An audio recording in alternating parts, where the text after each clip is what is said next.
Alrighty then, good morning, good evening, good afternoon, and welcome one and all. My name is Marco, I'm the Dead Aussie Gamer.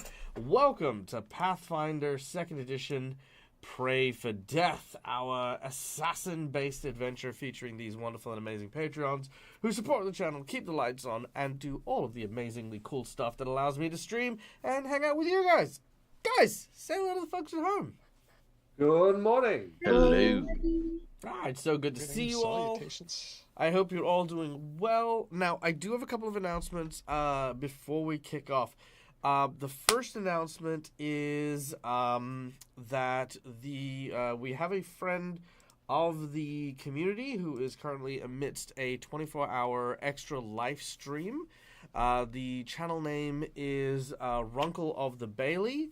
A lot of our members who know them and who have seen their content before, they are currently running a charity for children's hospitals, which, as you guys know, is a very near and dear thing to me. Anything to help support children in need and stuff like that is always a thing. They're doing a series of 24-hour streams, so if you want to, after the stream today, we're going to have a link in the chat. Be sure to go over, offer some support, send some love.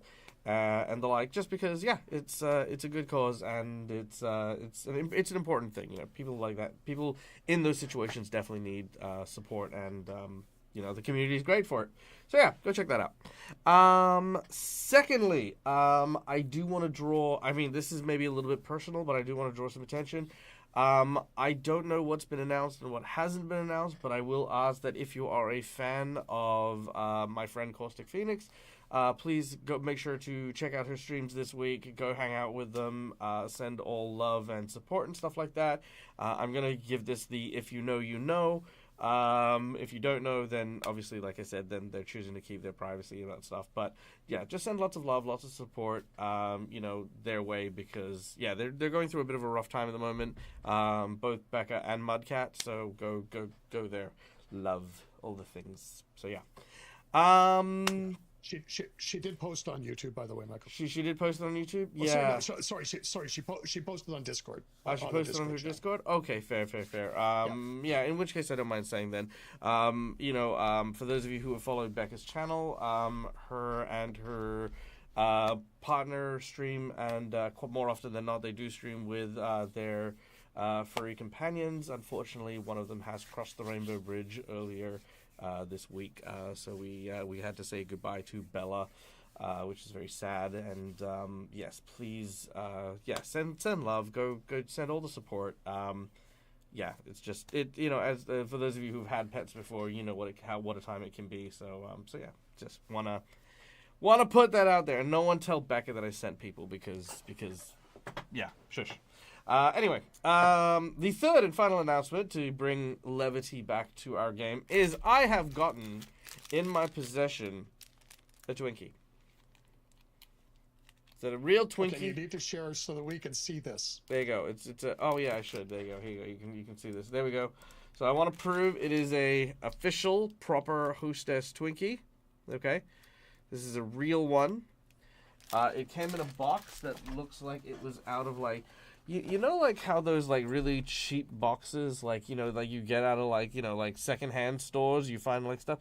That's kind of what these boxes remind me of, right? Like there's no flair, there's no nothing. But anyway, so I have a box of Twinkies that could be potentially from the '60s, who knows? But I'm going to try my very first Twinkie on stream while we do our intros.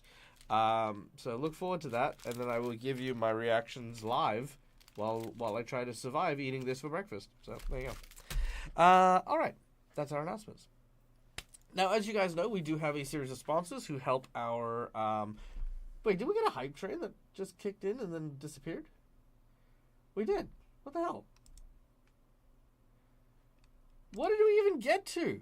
Level 2? I didn't even see what happened. Guys. Nigga. I was so caught up in my announcements. Anyway, yes, thank you for the hype train. Thank you for the people who supported. All of you freaking crazy people.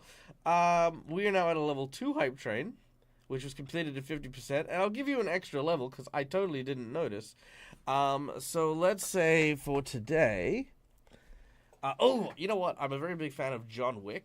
right? And because these guys are playing assassins, I love the idea of the favor coins. So each of my players will get 2 red mantis tokens that they can claim at like mundane services or whatever to just basically be ignored. Like basically get a perfect like like this guy's not gonna know you, not gonna say anything about it, yada yada yada, and just do you the favor at the cost of the coin. It's like a no questions asked favor. So each of my players will now get 2 of these coins to use at any point in time. Now, of course, you can use it on certain people, right? You just kind of like jump over to a person on the street. But if you need something done, you can go to a specific person. They'll help you out. There you go. Awesome. Thank you. That was like I said, I didn't even see that whiz by, but there you go. It finished while I was still on the starting soon screen. Oh, that would explain it. Okay, fair. Okay. So, sponsors: Hero Forge, Fantasy Grounds, Sirenscape. There we go. Boom, done. Thank you. I'm so good at my job. No, Fantasy Grounds of ETT allows my players to connect to each other. Sirenscape for the beautiful sound effects you'll hear throughout the story, and of course, Hero Forge for the artwork that you can see. Now, guys, I tell people this all the time. This would probably be the last week I would stretch potentially leaving any Hero Forge orders you want to make over Christmas. As you guys know, this time of year it gets super busy, super packed. So if you are intending to buy a special gift for a loved one, sooner is better than later. And I'd say, and if you want to try and get it anywhere near Christmas, now would be the last time to grab that. So go check that out. Or a gift card. That's the other option. Just they do offer gift cards as well. You can just give them a gift card, let them make their own mini. Who knows? Cool.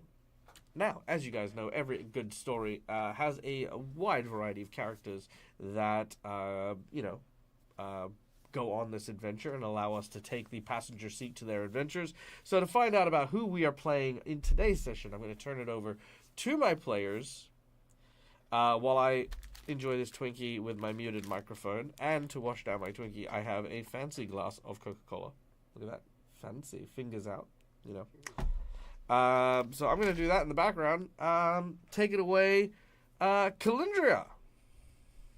All right. Yes, Calendria, Callie. I play Megami. She is a pirate amongst these assassins. She is a gunslinger, so she goes pew pew. And she is a tanuki, so she does the tanuki dance and then turns into weird shit.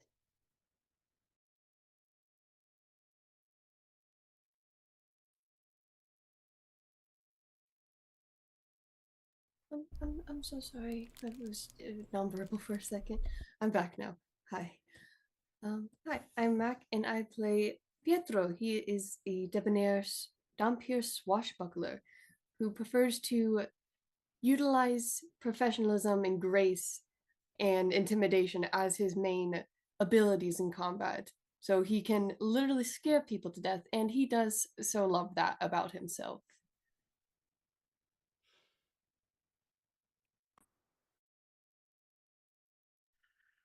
Hello, I'm Lucas, Mr. Game Nerd. I play Nakesh, who is he's a zealot. That's what he does. He is fully brainwashed member of this cult that is the Red Mantis, and he loves it. He lives for it. He lives and breathes it. He has zero qualms about being part of it, and he is angry about being betrayed and ready to make things right so that he can get back to work. Hi everyone, I'm Matt from All Things Fantasy, and I play Balsam, the Blood Mage, an eternal vacationer. He loves exploring new places. He loves meeting new people. He loves making them their new friends, and he loves slaughtering them in their own beds. The usual thing that vacationers do whilst on holiday. Unlike Nakesh, he hates the Red Mantis assassins. He feels betrayed by the Red Mantis assassins, and he is doing what he can to burn them to the ground.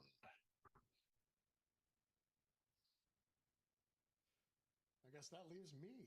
I'm Steve, playing Kylu. And Kylu is our elf archer sniper type Overwatch person in the party who likes to, track people down. And unlike Balsam, who likes to buy them a drink and then kill them, Kylu just tends to like to fill them full of arrows because, that's what he does. Yeah, and he's ambivalent at the moment towards the red mantis. He's not sure how deep the rot goes, and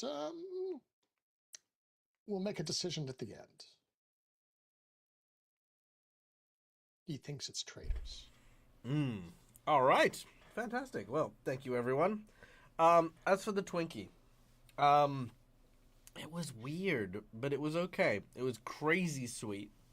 Coca-Cola to wash it down was not a great idea, but it wasn't a bad idea. It was fine. It was an idea, because I think the cream has a crazy amount of sugar in it. The Twinkie itself, somehow it is both dry sponge cake and sticky at the same time. So like the outer side has like this almost like moisture to it, like a wet cake, but then the middle is actually like crazy dry. And then you hit the cream, which is very thick, almost like marshmallow fluff, but like not as like sort of sticky, right? It's very smooth. And when you mix it all together, you've got bits and pieces sort of stuck in your mouth, so you need something to wash it down with, I think milk would have been great, like just something not sweet. But all in all, not bad. Like a solid 5, I'd say. Like as far as like food goes. But I will tell you this: if you have never in your life tried a Tim Tam, and you enjoy Twinkies, I'm about to blow your fucking mind. Okay? Twinkies are the best thing in the world when it comes to like freaking sweet treats and stuff like that. Forget Twinkies. Twinkies are nothing. Twinkies wish they could be the wrapping for freaking Tim Tams, Just saying. All right. There we go. Dag's food review. But thank you to my players for introducing their characters, in the intermission between our food review stream. It was greatly appreciated. You guys are awesome. No reaction. Okay, fine. No, you. I was about to say something. I'm struggling with verbal right now, Dag. Yeah. But we will get you everywhere. That's true. Yeah. All right. Now, before we kick off, as always, we'd like to thank our lovely audience for coming and joining us here and having a bit of fun. Even having a bit of fun while they are already playing a game of D&D, OG. And as such, we like to invite you to come and join our game in order to play and have a bit of fun. First of all, just by watching the show, you earn channel points that can be used for things like insight bonuses, wandering monsters, wandering bosses, divine intervention, divine healing, so on and so forth. So many cool things, so go check those out. Then, of course, we have our monetary donations that can be used in order to help our DAG survival check for the month, as well as keep the channel running and doing all this cool stuff. Insight bonus! The insight bonus is that wearing your underwear inside out doesn't make it easier to clean later on. Not a good idea. There you go. That is our insight bonus. What if we wear them on the outside of our pants? Will it help them? Even worse. Oh. Damn. Anyway. My point is, it's fine. We'll do the inside bonus when we get in. But yes, thank you so much, Malakara, and thank you, Schooly Eye. We'll come to that donation in just a moment. But let's go over these ones. First of all, for $5, you can donate for a hero point or a jinx point. Hero points are the red marks, jinx points are the purple ones. Hero points can be used to stave off death, petition the DM for stuff that isn't the rules, and roll with advantage. Jinx points can be used to counteract hero points, make bad guys roll with advantage, or complicate things ever so slightly. Then we have our $10 donation, which is, of course, the infamous plot twist, where I draw from my deck of flashbacks and story prompts. Then I utilize the story prompt in the game that we are running to try and keep on my toes, help with the improv, and make the game even more unique. For $20, I will For $20, I will give someone the coveted golden natural 20 because sometimes crits need to happen, and when shit happens, crit happens, and that's what we make this work for us. That's why we do that for us.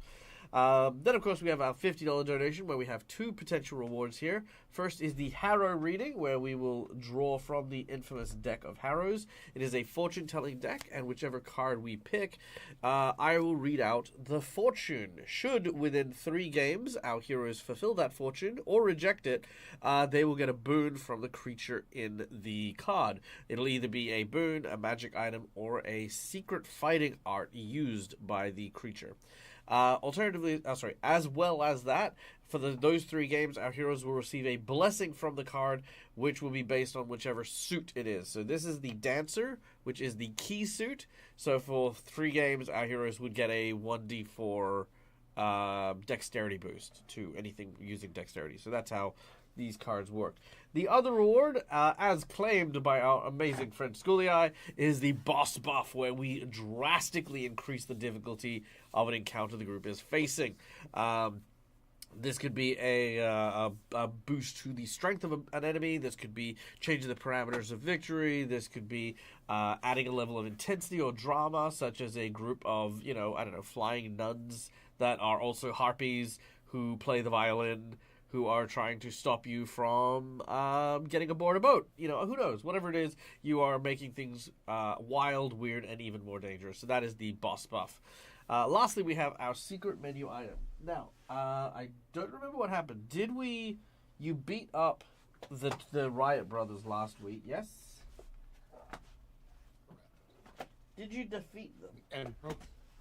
And broke their, yes. You broke their robot.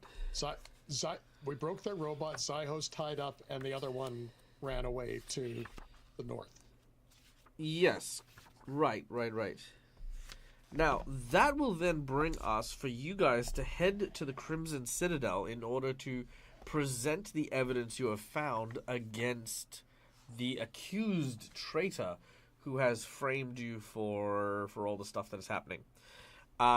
So, with that in mind, for the $100 secret menu item, here's what we're going to do.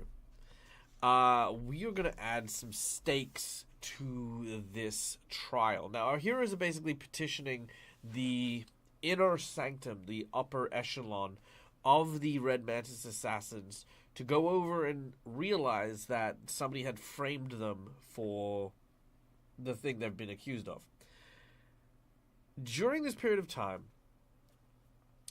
we are going to have, obviously, an opposition lawyer that is going to be there to do stuff as well, to make things difficult as you normally would. What we will do here is we are going to give the group a special artifact which they will be able to use to draw out the inner self of anyone who is reflected in it.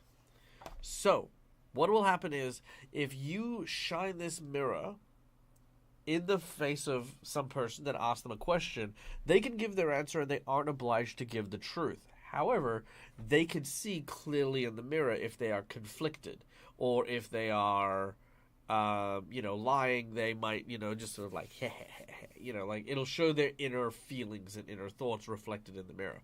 So this magic item will be provided to our heroes as part of the secret menu item. It is the mirror of true reflection. So there we go. All right, boss buff. Oh, I love this. I'm gonna have so much fun with this. Okay, sweet. All right. Well, without any further ado, guys, are you ready to play? Let's do it. Did Scooby Guy? Yes, we are. Did Scooby Guy just drop a boss buff on us? What? He did. I mean, maybe. Who knows? Don't worry about it. Don't worry about it. We'll find out. Yeah, exactly. Thanks, Schooly Eye. Don't worry about it. We'll see what happens. All right. So, let us now return to our adventure. I wonder if there's music for interrogations.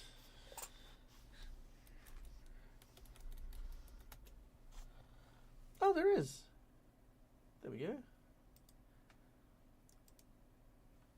Let's see what it sounds like.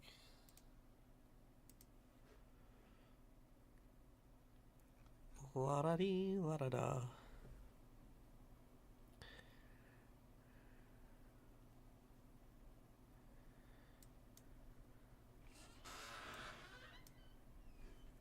Oh. Oh, it's actually sound effects. Oh, I don't want to hear sound effects of, interrogating people. Let's go with this.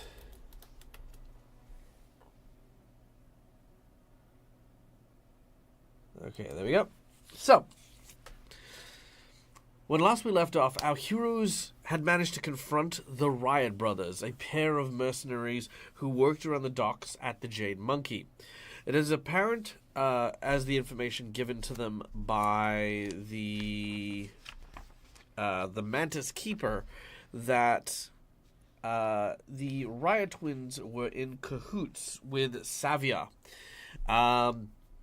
If you manage to get information from them, and if you manage to get proof from them, it could once and for all prove that she was the one who had indeed framed you for the murder of Aldous Blood something.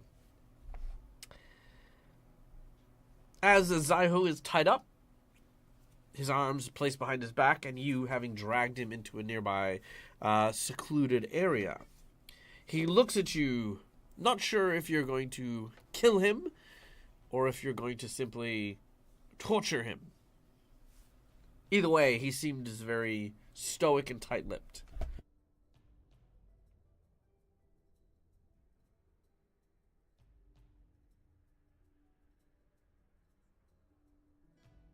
May I ask a question? Mm-hmm. Callie, how did... Because I know Meg's not an assassin, but they are a pirate. Do they look like they know that we're very likely about to torture this person, and how are they looking about that? That's a fine question. So I don't torture every day of the week. That's not usually my Tuesdays and cup of tea. Thursdays. Yeah. But I do feel like she has at least some measure of understanding of who she's with, why she's with them. And this guy has a bounty on her head, so that's kind of... She wants to know why, too. Yeah.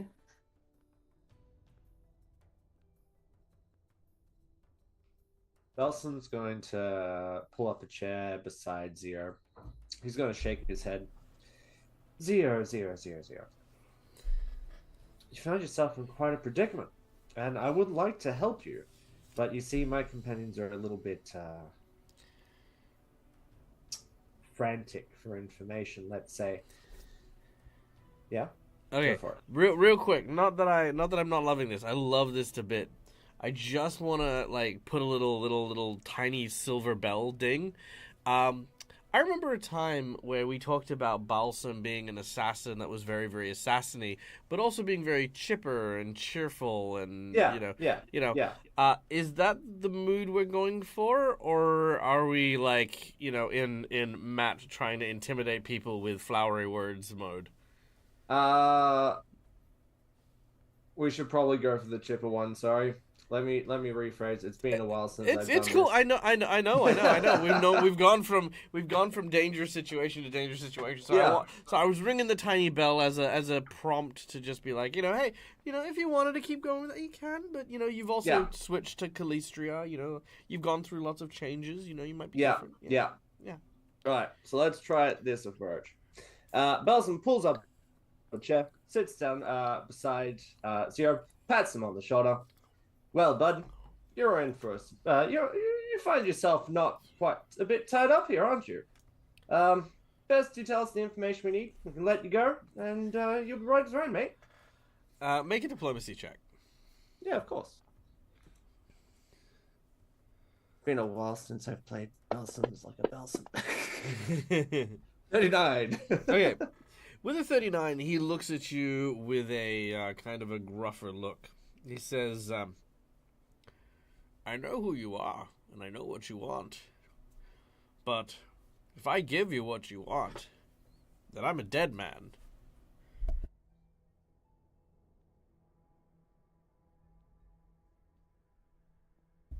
Well, yes, that might be true. However,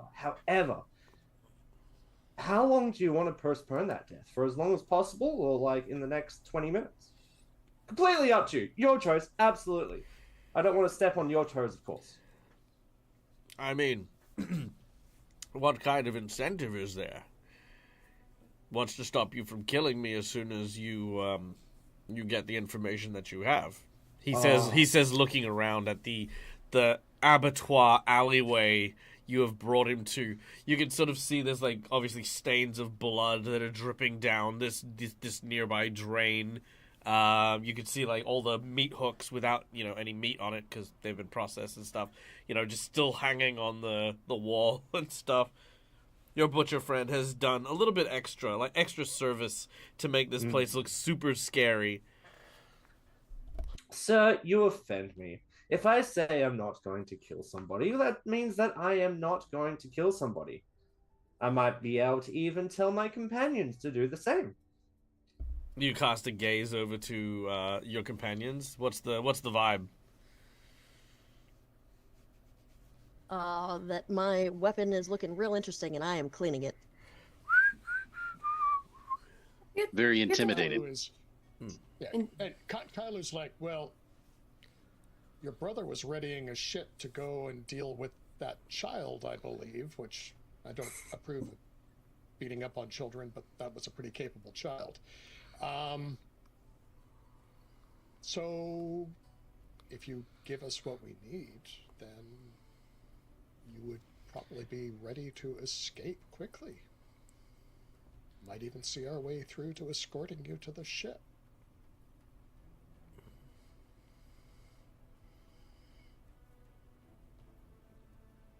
Pietro?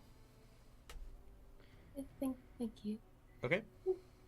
Pietro is looking very just minimal. He's like, yeah, I could be persuaded not to kill you. He is looking so just like Balsam has the right idea. He's just smiling. He's looking happy. He says, sorry, is anyone lying? Let's start with that. No. No? Nope. No? Okay. Nope. Alright, he kind of gets the idea that you guys, if he does give you what you're after, you kind of let him go. He says, alright. Okay. 50 gold. And it's yours. Anything and everything you need.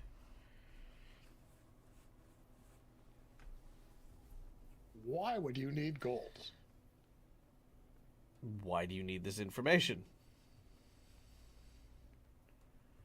Fine. Kyler will reach in and pull out a little bag and with 50 gold and shake it. Or put 50 gold into the little bag. Alright, sure. If you do that, he says, alright, so we have a deal? I want to hear you say it. Oh, you want me to say it? Yes, of course. I will make sure that I do not kill you when you go back to your brother and the ship. That's not the deal. I meant 50 gold for the stuff. But that's also super nice to hear. Kill you. We can give you the 50 gold and then kill you. We figured you wanted both. Well, yeah, but also you shaking the thing isn't a verbal contract. We have a deal. Okay. Yes, we have a deal. All right. He says, very well. So, first up, he says that... Sorry, there's quite a lot of things, so let me go through these real quick. So, the first thing he will say is that they are not members of the Red Mantis Assassins, as I'm sure you're already aware. They are mercenaries and informants. They have been working through an individual who came and approached them in regards to Savia and the things that she had been doing. This man's name was Torvald Kempt, whom they had done the most contact with. He was a pirate and is currently a member of the Red Mantis Assassin, posing as a pirate. Because you gave him the gold, he also says that...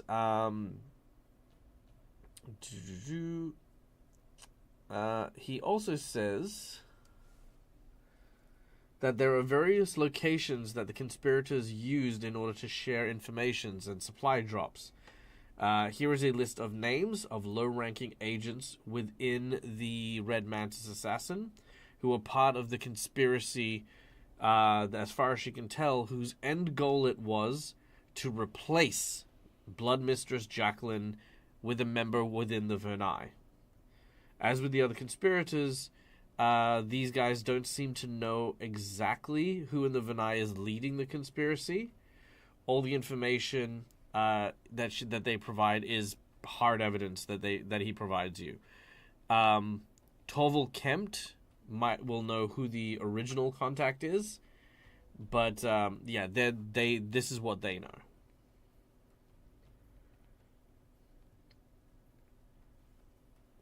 So right now you have, as far as your evidence goes, the drop zones for all the conspirators as part of the Red Mantis, Sister Mary's word/assassination, which is what led you to knowing Savia is the person you're looking for, the Mantis Keeper, who confirmed that Savia's goal was to kill and replace the Blood Mistress. And Torvald Kempt is the last piece of the puzzle, you feel. Doug. Yeah. At any point while we were going through the we had to meet with I think it was the 3 free captains. Was the name Torville ever mentioned while we had to go through that system to get the pass to go through? No. Okay. So not posing as someone high ranking, we can imagine. No. Now, Meg, here is something that you know. As soon as they say the word Torvald Kempt, you recognize that name somehow. And then you realize he was the captain on the ship that your parents went missing on. Oh, great.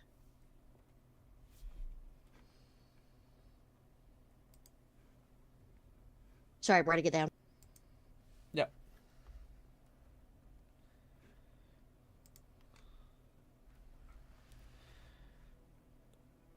All right.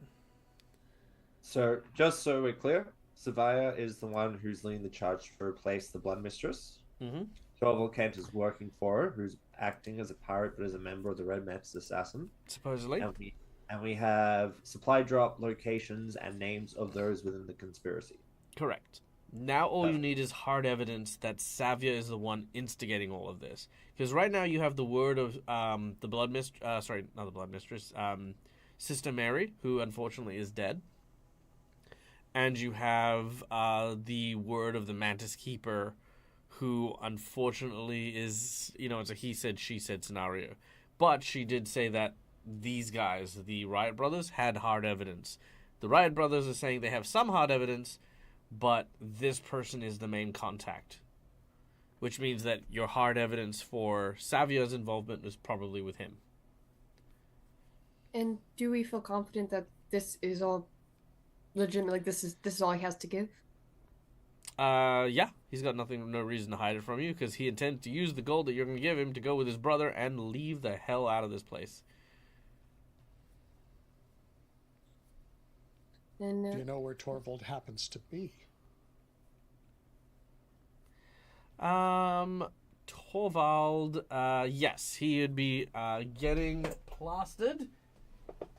Also, by the way, Gads, that's a very good question. In a world with necromancy, when has death stopped people from testifying? Well, if you tear the tongue out of certain individuals, or the jaw, you can actually prevent them from speak with dead. These guys are very good at keeping secrets. Literally, the next chapter is called Secrets of the Red Mantis Assassin. So, there you go. Okay, one moment. So, Torvald can be found at the docks. Anywhere in particular? Nope. Just the docks. He is wandering about out in the open because he is a weirdo. Yep, that's it. Just at the docks. And can you give a quick description of who we're looking for, just visually? Thank you. That guy. Yeah. Oh, he looks fun. And Meg, Meg would recognize this person, or does she just know the name? Meg would recognize the description. Yeah, for sure. Okay.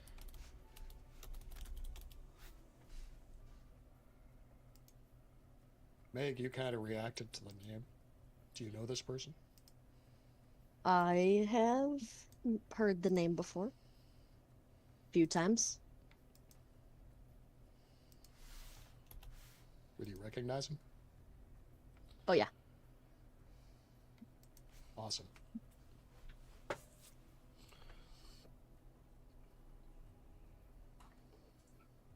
I'm saying Megan's just waiting to see if you guys are actually letting him go.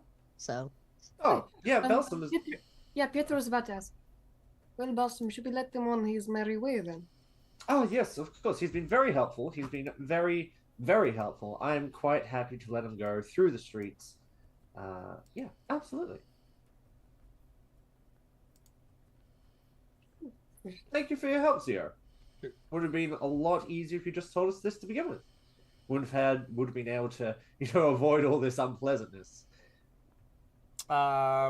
You can't see him scowl under his mask, but he kind of sort of strains his wrist where he'd been tied up. He says, well, the thing is, if I gave all my information out to anyone who asked, people wouldn't necessarily trust me with doing what I need to do for my profession. But I know that no reputation is worth one's life, so I'm going to take my coin and get the hell out of Dodge before too many rumors begin to spread. He's a smart man. Do have safe travels. Thank you. You as well, I guess?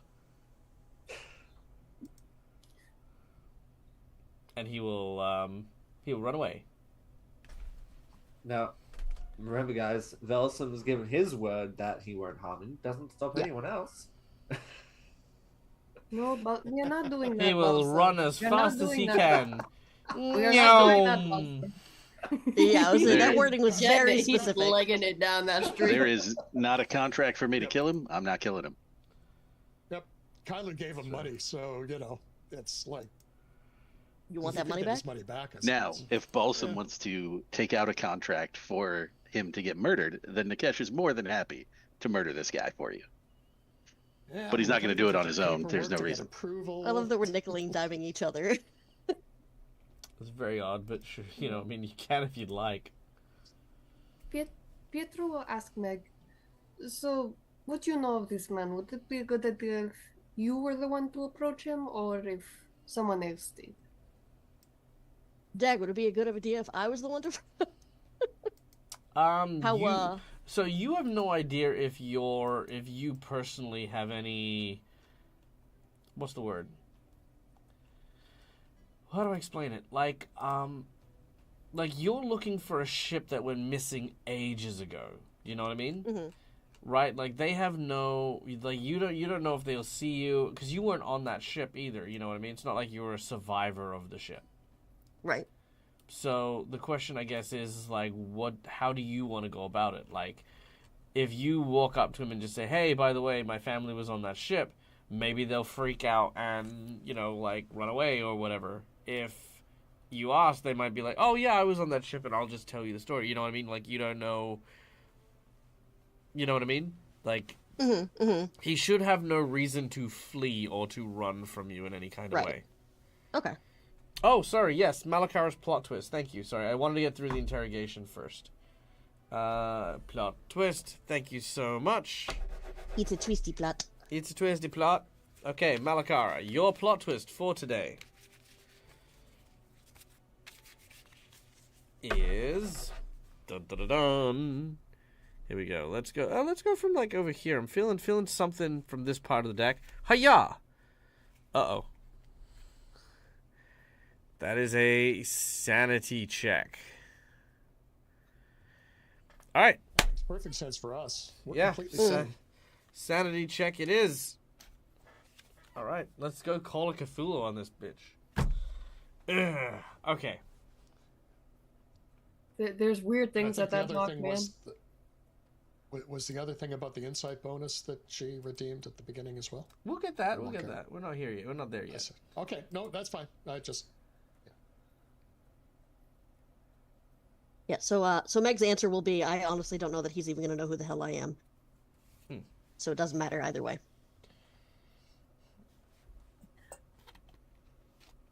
Oh, right. That's right. Did we forget the crossover visions? Yeah, we- because... I think we did, because we didn't have enough people here last time, so we need to do the Yeah. visions. Okay. Well, I'm not going to use the sanity check for the visions, but, right. So, because we need to kind of, like, move things. Any problems going and finding Kemp and letting Meg potentially be your initial POC? Point of contact? Sounds good to me. Nope. Nope, Sound good? no issues. Works. Sweet. All right. So that's what we've agreed on. You'll go there. You begin your search.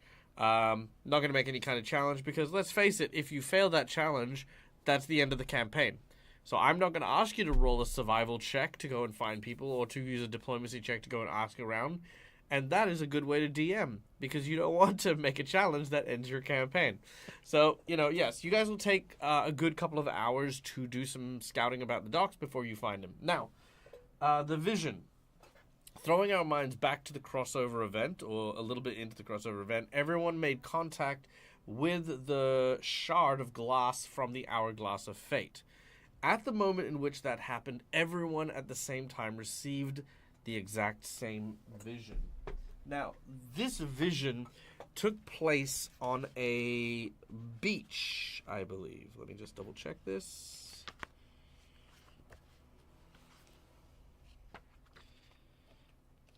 Sorry, just need to get to the right page. Yes. It is a beach at the edge of chaos, a maelstrom ocean filled with stars that seem to pull into an endless vortex of darkness instead of what the ocean should be. As you do battle on the beachhead against Savia. In her company is what looks to be this strange, bizarre creature with no eyes, razor-sharp teeth. It's like this long, emaciated figure. And you watch as the clash seems to cause the land to become destroyed, for mountains to form, as the environment around you changes. High in the sky, you see that there is another conflict that breaks apart, and that is, of course, a conflict between Gorum, the god of war, and Akachek, who seems to stand behind him along the horizon of this beach that you can see. At this moment in time, your battle that's kind of transpiring on this lake is suddenly interrupted. It is interrupted by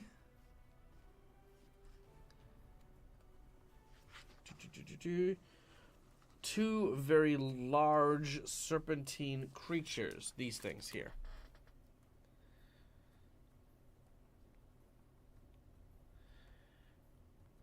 Turning your back, unfortunately, without enough time, these two creatures spring on both Balsam and Kailu, tearing them apart.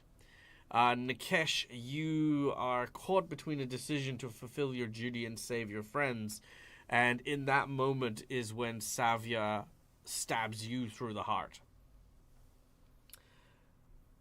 Now, in this moment, another figure appears, one that Pietro recognizes, but we don't get to see who that is. Just a blade slicing Pietro made of silver.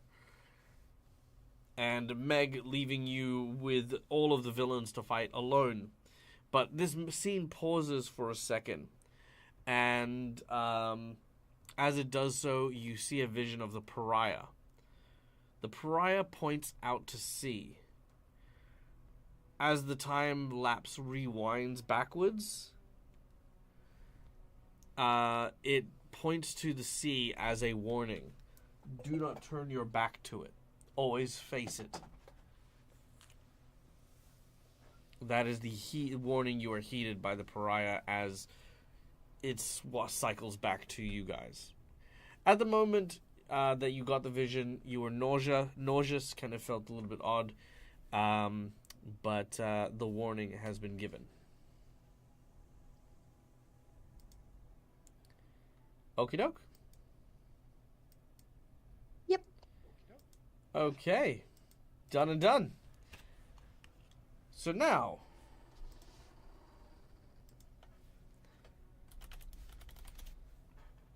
our heroes depart the abattoir alleyway and begin to make their way to the docks. As you do so, you see a wide variety of surly, untoward individuals lumbering around as the crowd begins to move around, preparing for, their various voyages and the like. Eventually, your rumors lead you to a man who seems to be barely functioning, as he is over by one of the docks, bragging about having caught a sea serpent. Oh, aye, that's right. You remember those sea serpents what come in the other day, drifting by the wind? Well, 'twas for me that they came. They were after a taste of my flesh after I had caught their offspring. Fed them to my crew, I did, these giant sea serpents. But they'll never get the upper hand on old whatever my name was. Torvald Kempt. Yeah, old Torvald Kempt. He wipes his nose, and as he does so, he's unusually wet. Like, it's almost as if someone dropped him into water, like, immediately.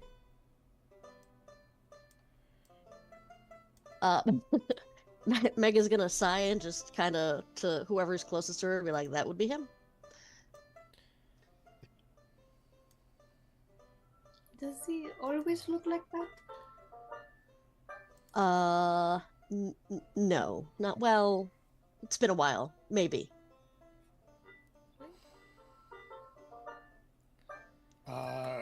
Are we in a bar or something? No, just out in the street. Okay. Kyler's going to look at Nikesh spread out, cover the running paths. Okay, so you're Sounds just good. basically blocking off the any escape he might have. Not hard to do. Yes. You are very experienced in this, and you have set up an ambush. Balsam, are you going to join them for that? Yeah, I mean, Meg is a pirate. This guy's a pirate. They have more in common than Balsam and this guy does, so I'm happy to let Meg take the lead on this. All right, and Pietro, what about you? Same? Yeah, I'll join in on that. Okay, cool. So the four of you have set up your ambush. Meg, you begin to approach.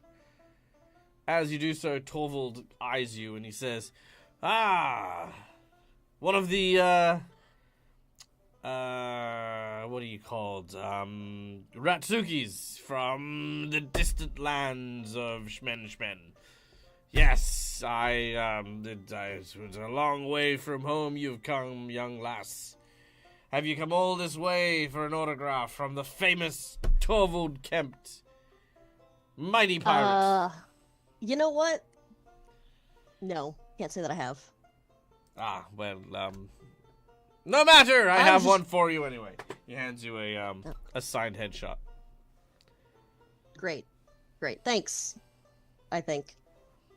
Ye be welcomed. Now, don't go spending it all at one place now.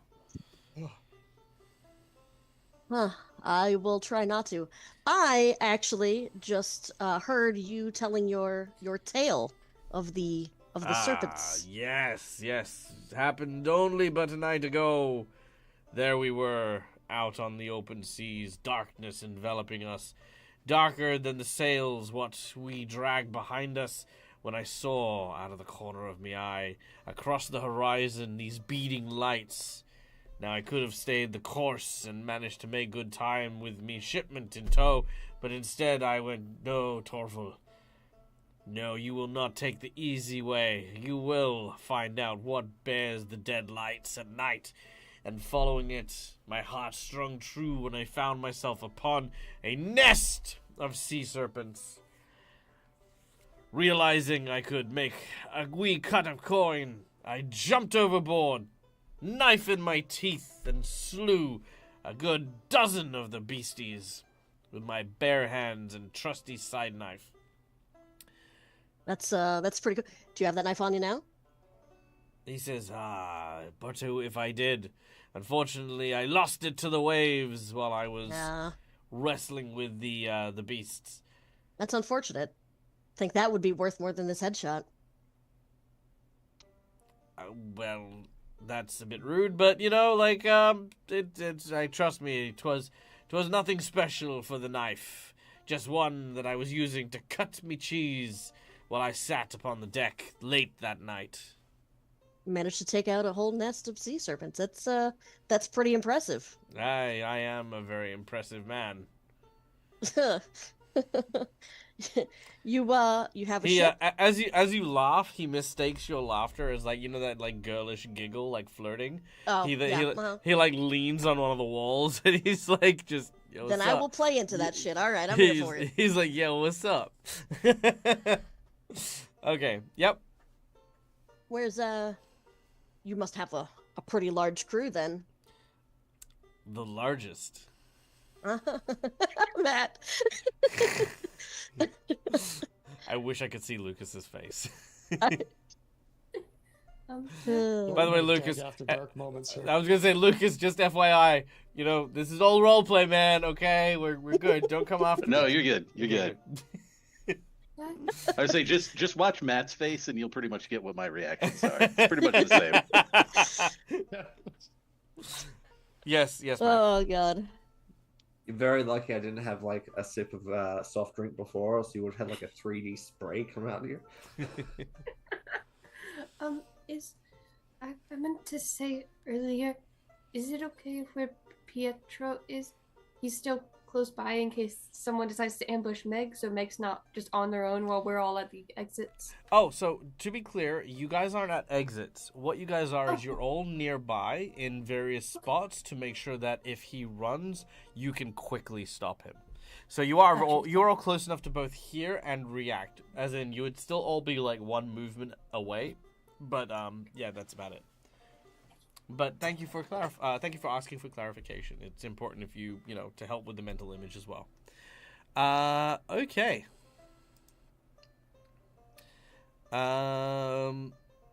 Sorry, Meg. Yes, he is flirting with you. He said the things.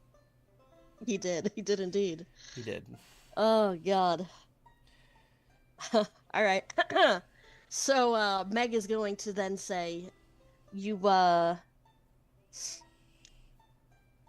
Anyway, you could show me this ship of yours?" He says, sure. I can show you my ship. I can show you how we can make that ship rock as well. He winks at you. Oh, I have no doubt. Okay. He will take you to his ship, I guess.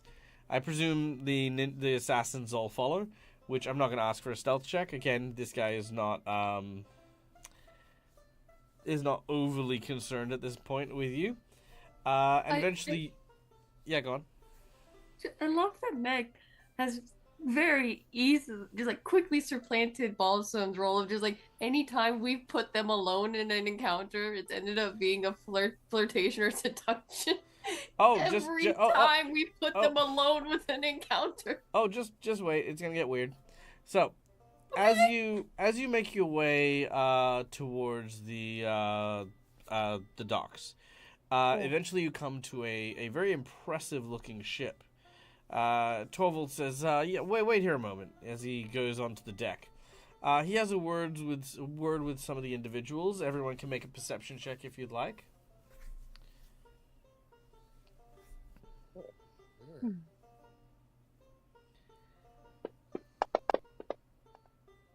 Oh, Nice.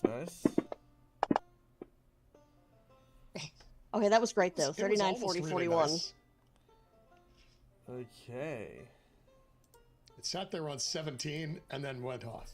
Very upsetting. It did. Okay.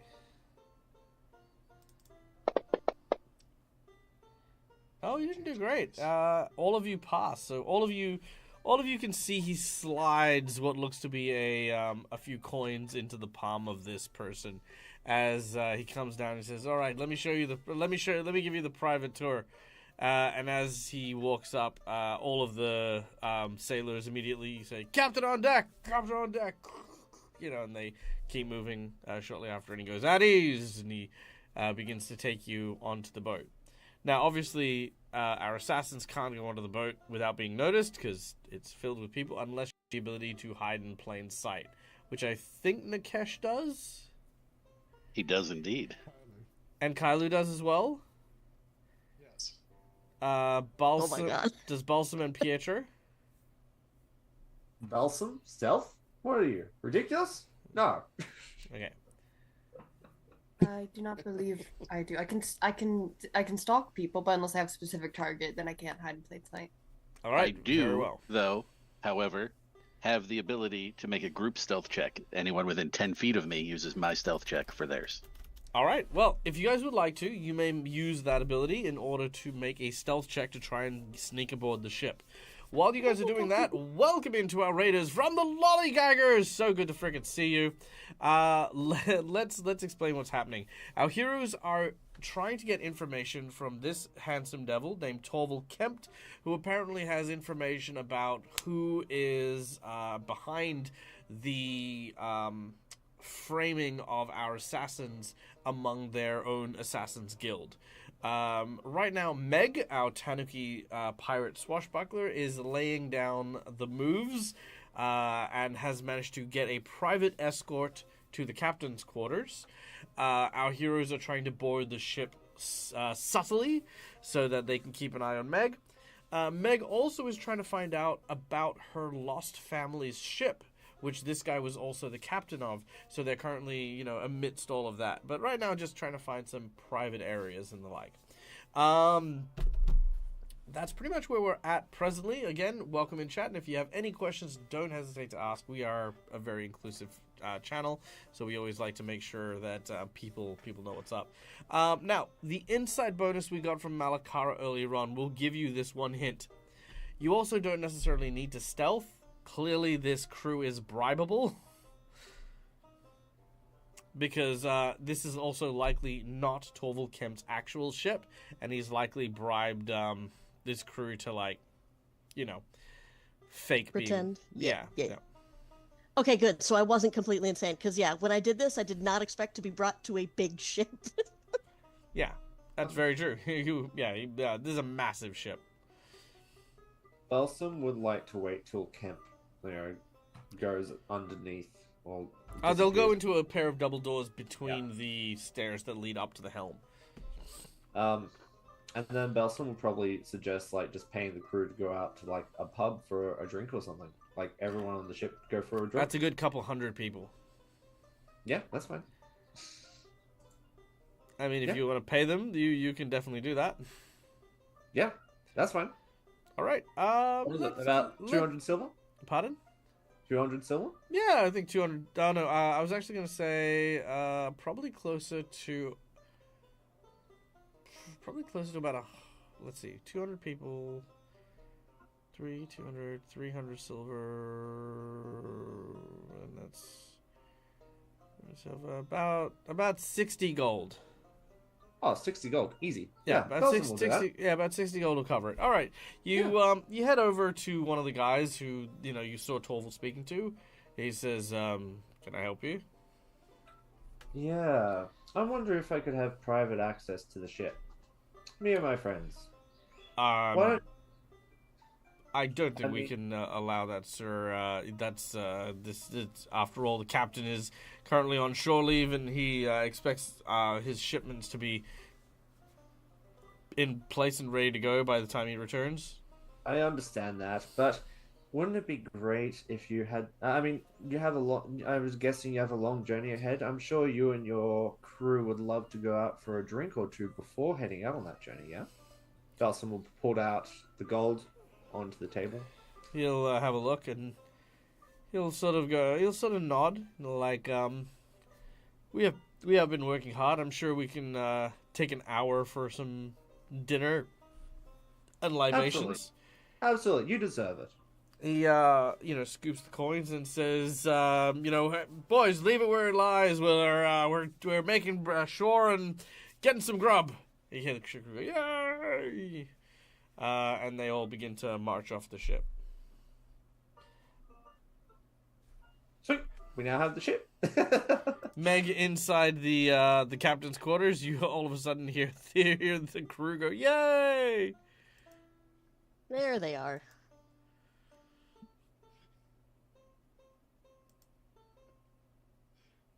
What, you've already assumed that we're just, creating chaos outside? Always. Okay. Just making sure. Torval kind of looks over his shoulder for a second, but then goes back to the matters at hand. He says, so what do you think of my ship?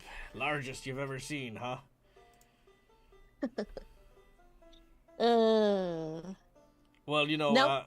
They say that in stormy weather it gets bigger. Is that what they say? Aye. Who is they? They, they, them.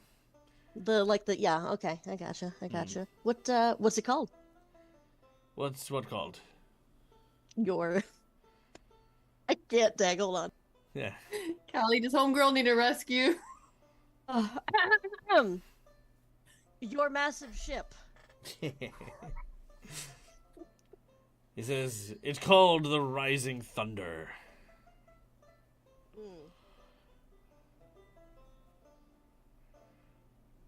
Oh, God. Sturdy, reliable, and knows how to be handled when wet. Oh my God. Well, it's a bit early. Well, it's a bit early for you to be saying that last, but give it time. Is it? Yeah, all right. And she's just like, are these guys gonna show the fuck up? Yeah, so. Yeah. I'm trying to say out of character, dude. Whistle. You guys are all by the door listening to this exchange. So far, there has been no problems, and Meg has asked nothing of actual value yet. Elson is just kind of shaking slightly. You're not sure if he's laughing or crying. Both. He says, he says, you look a wee bit tense. What say I treat you to some rum? No, knock. Go away. It's occupied. Well, I mean, that's just rude. Oh, please fuck off. Oh, there we go. That's better. Thanks. He smiles. He thinks he's done good. He goes over to the liquor cabinet, and you watch as he again fiddles around with it a little bit. And you hear a click, and then he opens it. And inside he says, yes, no, a bottle of the finest rum, brandy. Brandy is what I have. As he pops the brandy and pours a glass for you. She will not drink it, for, I hope, obvious reasons. Are the reasons obvious? She doesn't trust this guy? Has no reason to? This isn't his ship. What's he gonna do? Come onto a ship he doesn't own? Poison a bottle he had to get from a locked cabinet he doesn't have a key to? Mm-hmm. It's just brandy. Yeah, this is one of those hyper-suspicious things. It's just brandy. You're fairly confident, almost absolutely confident this guy has had no means to interact with this brandy in order to tamper with it. He thinks he is doing aces in the flirt game. Yeah, well, I mean, no. Well, how... No, I guess if I'm tired, I'm not a lightweight, am I? What's your constitution? Hold on. Also, +4. Yeah, I was gonna say you're also a pirate. Don't forget. Yeah. Somebody forget. Somebody hands you alcohol. You're like, oh no, please, I can't. My delicate sensibilities. I couldn't possibly. Yeah. I believe you said rum. So to be clear, generally speaking, the way that it works is you can consume up to 4 alcoholic beverages without having to make any kind of check. right? Okay, Depending cool. on obviously the intensity. A brandy like this is just one standard drink. You know, it's not really going to do anything to you. You have 3 more of these in you before you even need to start rolling. Then when you start rolling, you start with a 5. Then you keep going up by increments of, well, usually depending on the alcohol content, it goes going up by increments until eventually you pass out. Then if people continue to keep feeding you, you gain the poison condition. Then if people continue to feed you, eventually you'll die. But, you know, yeah. Sweet. And Okay, for yeah. Tanuki, If I have can some drink heavily. ability to drink, then yeah, she will. Cool, nice. You drink it, and he looks at you and he goes, "Oh, I like a lass who can put it away." Are these doors that we're outside of, are they locked? Ooh, good question. I think he would lock them. Would make sense. Should the, real captain show up, he doesn't want to be, caught with his pants down. So yeah, he's probably locked it. We should probably work on changing that then while Meg is in there. Sure. Make a thievery check to unlock the secured All right. door. Thievery. Okay. May I aid? Wow. Not when I roll a 2. You may aid if you would like. Let's see. Give me 2 seconds real quick. No worries. What level are you guys? 16, 17? 16, I believe. What's your training with, what's your proficiency in thievery? Mine? Yeah. I am an expert. Unfortunately, with expert, your assistance will not save a 28 from what you need. That's fair. You do have 3 hero points though, Nikesh. I do. All right. Let's use one. Jinx point. No, I'm joking. There you go. What a dick. Just makes us use right. the hero point so Thievery. he can jinx us. There we go. That's better. All right, yeah, a 44. Now, do you want to do this quietly? Yeah. I feel like that's probably our best bet. Okay, I'll say between your naturally high stealth plus Pietro assisting you, he does not notice in the slightest. He is very distracted, and yeah, you managed to do it without being noticed. So the door is now open. All right. Whenever we're ready to go in, we Go. have access now. Okay, Meg, we're back onto you. Yes. He says, why don't you make yourself more comfortable? You know what? I would love to. That is a great, fantastic, amazing, awesome idea. First, though, I do have a question. He says, oh, by all means, ask away. He takes off his shoulder pad and his hat and he hangs it up. He says, I'm all for questions. And thank you to Cookie Steve for 2 hero points for Pietro. Yay, Pietro. The token was looking naked. It was so lonely. No, it is not. Yes. Killing nests of sea serpents aside, what else do you do? Oh, I do everything and everything. I tame the seas the way I tame women. So not well. Oh, sorry. Wow. How long have you how long have you been Note to self, fucking Jinx Point Kylo. Oh yeah, that's how long have you been on the seas? He says, "Oh, as early as I could walk. The first thing I did was get my sea legs. I worked a fishing trawler."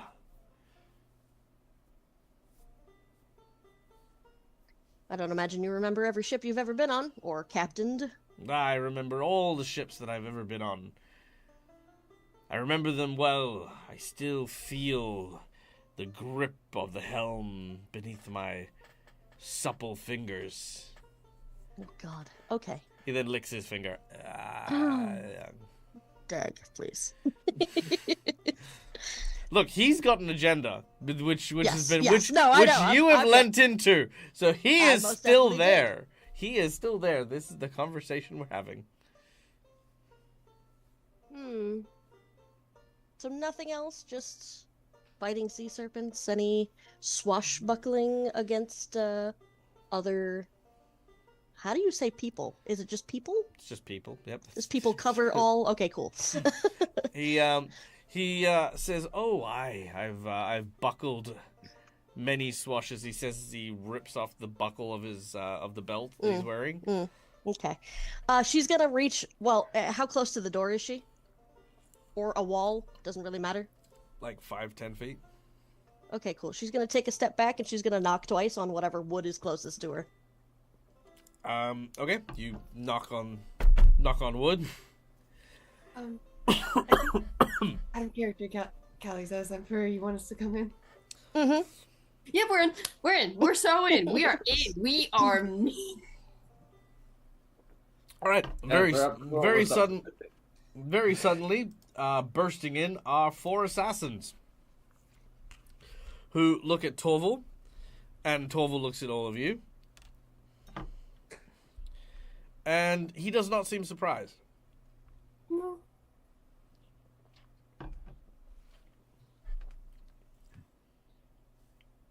Yeah, that's unusual. That's unusual. He continues to drink I'm his going to- brandy. Sorry, I'm having. So That was a very awkward ambush where you're like, "Ha ha!" and then no one says anything. I just what didn't. to- I was Belson- so uncomfortable. Belson I just had to sit for a second. Belson turns to Kylo and whispers, "Am I supposed to be getting undressed too, or?" Oh God. You watch as he then he watches you watch as he says, "I was wondering when you were going to invite your friends." He sort of continues to unbutton his shirt. All right, so you're the adventurous type, huh? Oh, I've always been the adventurous type. No one will say Torval Kemp doesn't know how to have a good time. All right. Nikesh is going to go ahead and lock the door. Oh no, sure. that makes it worse. Yep. That makes it worse. You Please lock don't the do door. it. You lock the door. Oh, please, please open the door. Open the door. And Unlock it. Unlock it right now. he watches. He then like rips off his shirt, and now he's like Unlock topless. the door. We don't want to be interrupted with what we're about to do. I don't want to be here. Pietro, stay by the door and make sure nobody tries You to know come what's in. you know what's really funny? You know what's really funny is when characters who are really seductive all of the time, you know, when they get called out for it, all of a sudden just lose their shit. It's like, yes, that's right. I'm seductive. I'm That bitch very- ain't seductive. I ain't seductive. Get me the fuck out of this situation. You We're said- you- doing sexual assholes. You're telling me the person who's playing the vampiric character has had no sexual energy whatsoever? I am ace, Dag. Any of it was unintentional. You're Get me also- out of here. You're playing a fantasy character. I don't know if you realize this, but you know, vampires, generally speaking, have a long and sordid history with sexual conquest. Hey, Dag. Yeah. Is there any visible rope? I mean, let's say there's some. Okay, so you know how like beds in those days had like those canopies with the drapes that were hanging down from them. So when you would bunch up the drapes and you would tie them together to like keep them open, there's that rope that's kind of there. You know what I mean? Okay. Yeah. I'd say that that's probably the most likely rope that is in eyesight. Okay. Don't worry, Meg. Nikesh has rope if you need it. Belson Oh, I can shrugs. make do with these. All right. Are we taking turns? No, just go for it. Sure. Yeah. All right. Cool. You know what's really funny, and I want to take a moment here, is everyone's speaking in such vague code, despite the fact that I, as your GM, actually just need to know what the fuck you do. But you can Yeah. talk. So my you- intent is to get him to essentially lay down so that I can tie him to the bed so that we can question him. Right. Okay, that's cool. He takes off his pants. Mhm. As he does so, he then asks who's first, and if Meg steps forward with the rope, is that what you're doing? Yep. Cool. His body begins to shape and change as he then transforms into this.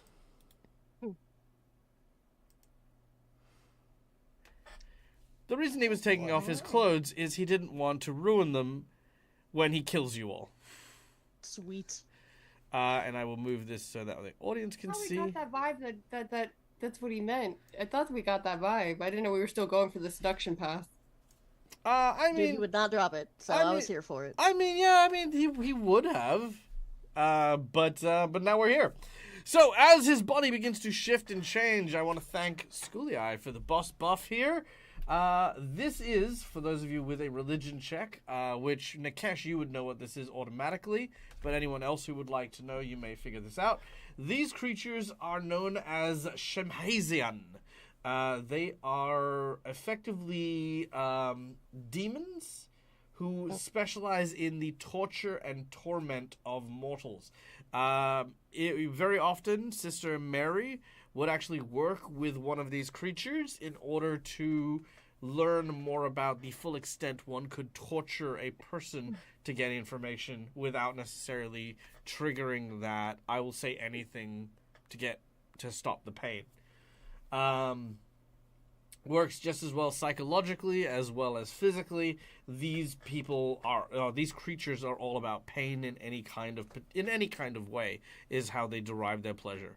Doesn't necessarily have to just be physical. You believe that this individual is likely the very one that was working with Sister Mary when she was teaching you all this stuff. Because, how many of these things are really running around? That's a fair point. Okay. You can share whatever information you have, but he is basically just cracking his arms and waiting for you guys to kick off. Yeah, Nikesh will fill everyone else in. He'll not go like super in depth unless they ask him to, because he's going to assume, except for Meg, that the rest of the Red Mantis would be familiar with these as well. No, only you are, because you were devoted to. But in his mind, everybody should be as devoted as he is. Right. So he's going to, in his own mind, he feels like they should already know this. Yep. I'm with you. So really, he's going to tell Meg mostly what this thing is and what's going on. All right, very well. Meg, you've been relayed said information. Alrighty.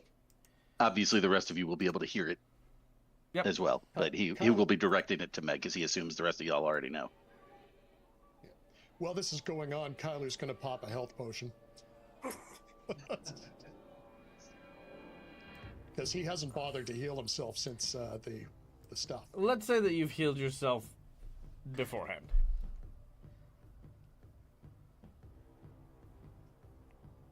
Health potion wise, or? Health potion wise, yeah. Yeah. Yes. Fair enough. So Meg's just going to go, okay, no more foreplay. Got it. He says, foreplay. I'm done with the appetizer, and I'm ready for the main course. He licks the more of his wolf-like jaw.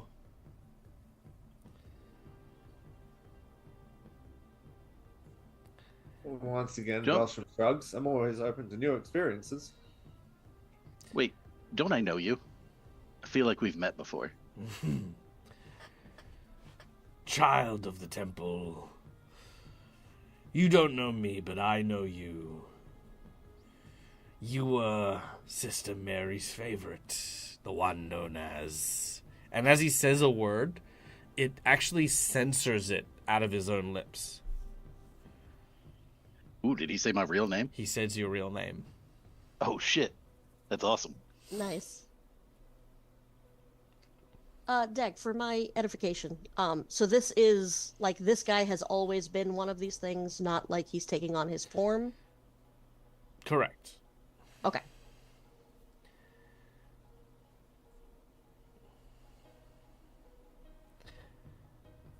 So. How do you know that name? There is much that this island holds as secrets, whispered in the mouths of those who suffer. These secrets are mine and mine alone. to enjoy and savor.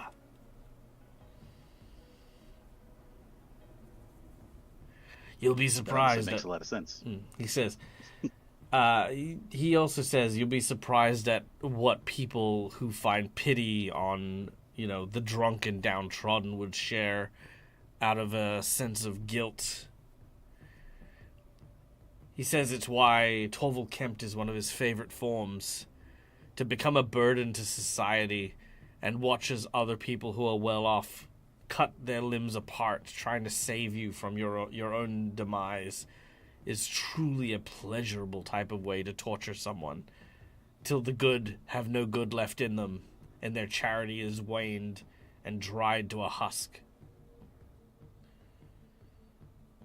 Alright, because I have to know.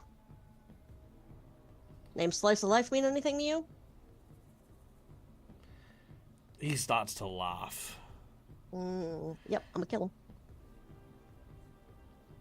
He says, and what if I do?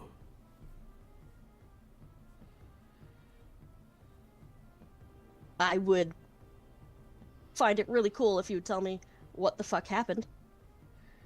He looks at the others. Are you guys all gearing and gunning for a fight? Or are you guys all still kind of like... I mean, when I say you guys are at ease, I more mean like no one's drawn weapons yet as far as I've heard. Yep. No one's like casting spells. Everyone's kind of like...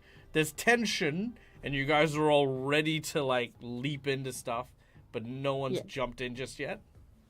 Pretty. Yeah. That's Belson's, yeah. Yeah? Currently, Pietro's thinking, is there because there's about 6 of us, and this guy looks like he's fits in about 3 spaces. Are we sure we want to have this fight in these tiny, tiny, tiny quarters? How big is this guy? This guy is...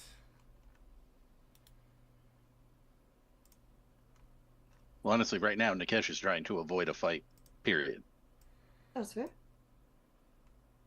Well, if Meg hears that he is responsible for essentially her family's demise, that could go well. So he is gargantuan, to be clear. So he is filling out most of this room.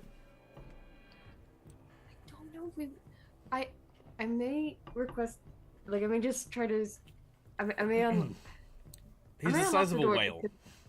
Yeah, I may unlock the door just in case, like, something, just in general, just.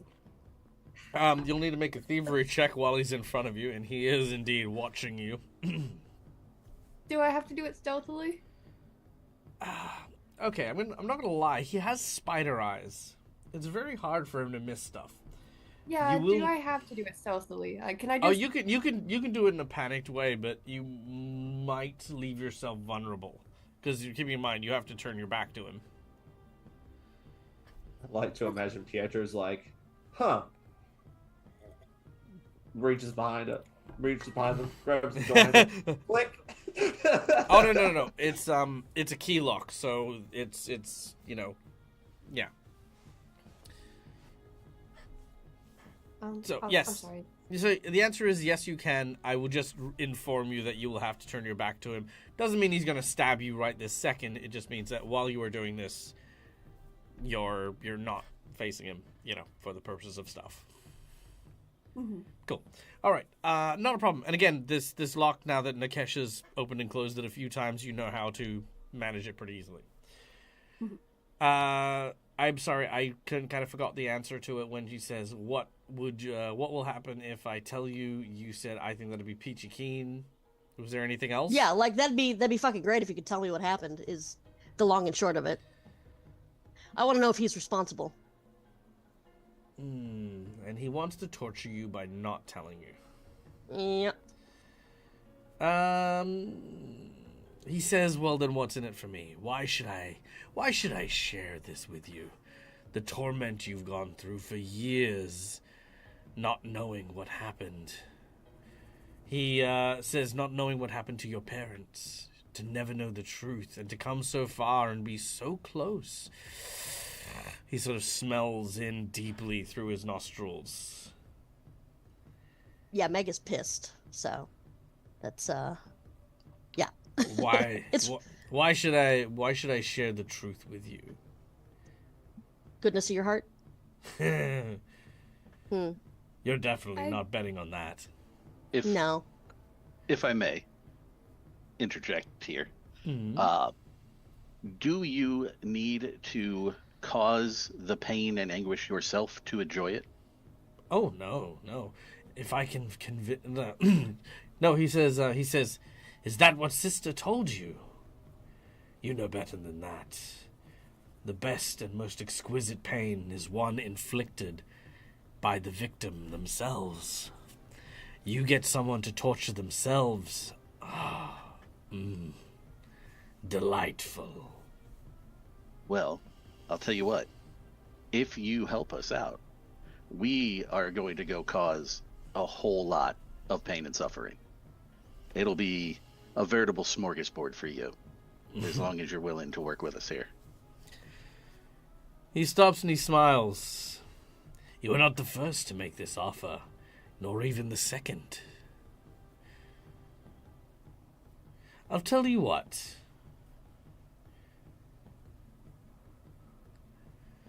I'll give you everything you need. But there's a condition. Okay, not secret menu. Boss buff time.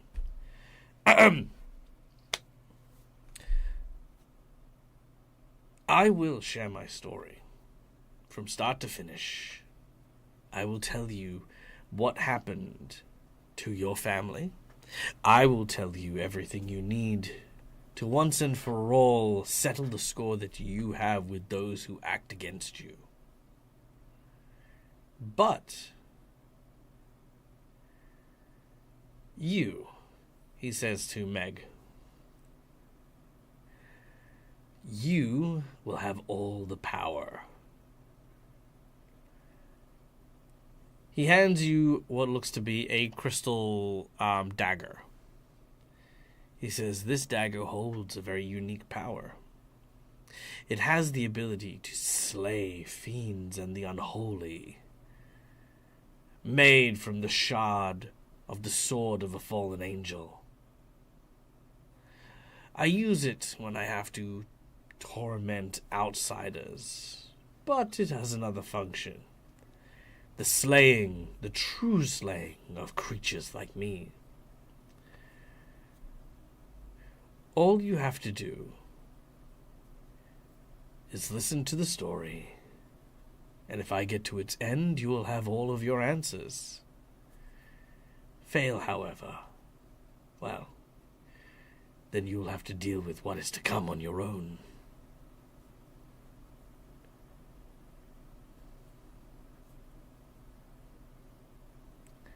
Quid pro quo, Clarice.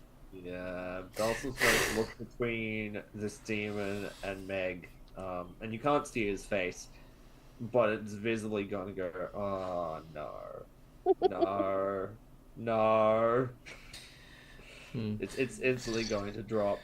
He then says, no tricks and no lies. He takes his jaws and he puts his finger in one of his, between his teeth, and he rips it off and spits it on the ground, and you watch as the finger then regrows. You then watch as he takes the blade and cuts off that same finger, and as he cuts it off, this time it doesn't regrow. He then flips the dagger and hands it to Meg.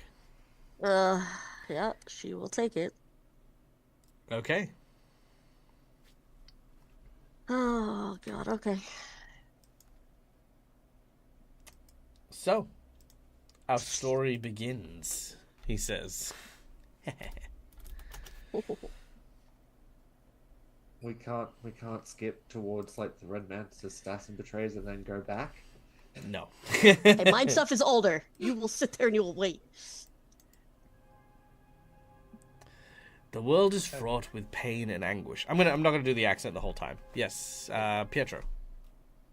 But before he starts telling the story, can I just say something? Of course you may.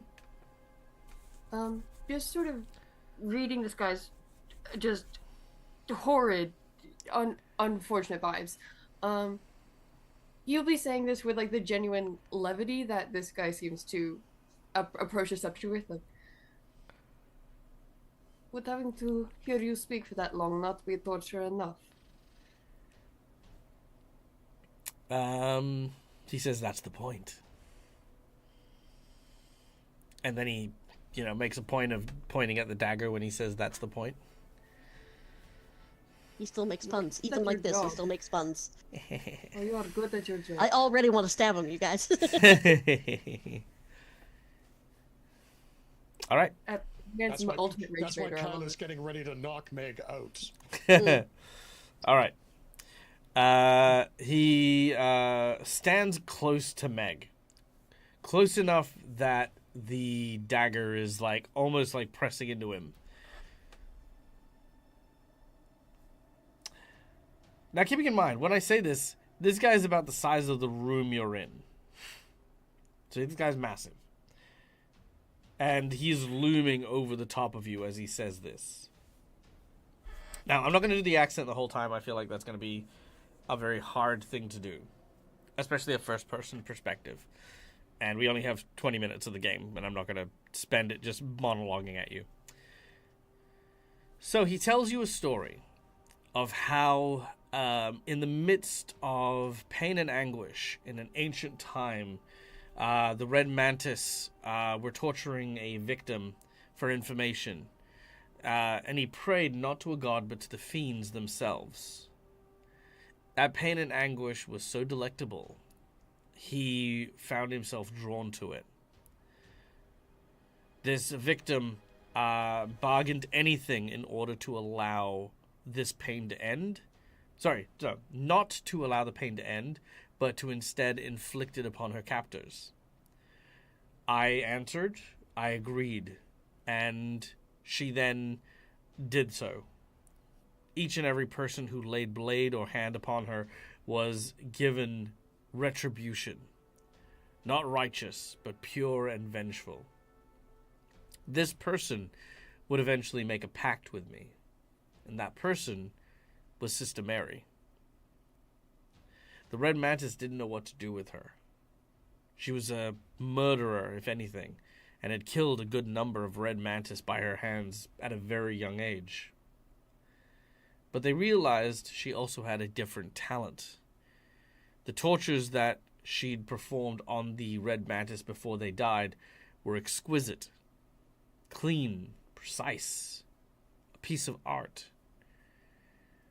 Little did they realize that she had guidance in these ways, and appointed her to undergo the program. Our bond connected and deepened until eventually she summoned me. When she did so, I set her out to help her teach others in the ways that she was taught. That is where I encountered, and he says Nikesh's real name again, fleeting moments, glimpses of looking at the buds growing in a garden, fertilized by the pain and anguish she had felt from those first initial captors. But then she went and ruined it. She then fell in love. Not with a man, but with an idea. An idea that the future is for the young, and that her pain and anguish will eventually cease with her demise. These idealistic babble was nothing more than flowery words put onto her by people that she shouldn't have gotten so close to. The Blood Mistress was soft. She picked and chose her targets and always tried to act so efficiently. Always efficiently.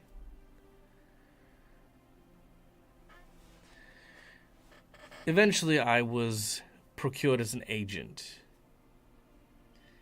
and an assassination attempt needed to be made on a ship. He mentions the Slice of Life, a Red Mantis ship. I knew that the sister was going to have troubles killing one person aboard this vessel would be hard without witnesses. But she did her duty. Meg is turning to look at Nikesh right now, just so you're aware, because I'm turning to look at Lucas. She did her task, and she did it beautifully. She killed the original Captain Torval. But in doing so, doomed that vessel. With no ship at the helm, it was only inevitable. The vessel crashed off the shore of Ilsgamort.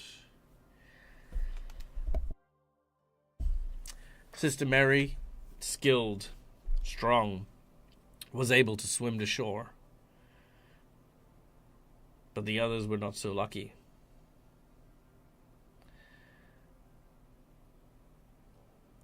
But that's not the end of the story for your parents.